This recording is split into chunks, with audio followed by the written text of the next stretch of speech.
Hello friends! Let's make a simple owl using shapes. First, make an oval like this. Next, let's draw the eyes for the owl.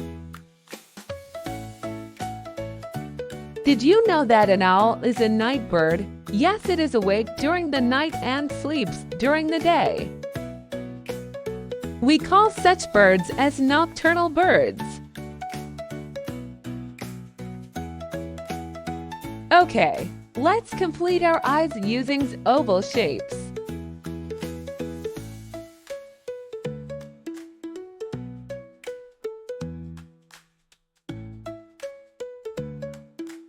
Next, let's make ears for our owl. We will use triangle shape.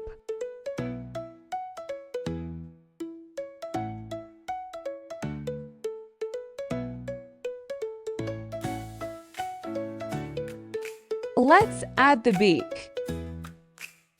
Let's add feathers and give some final touches. We have used the heart shape to keep it simple. Well, our owl is now ready. Let's add colors to it.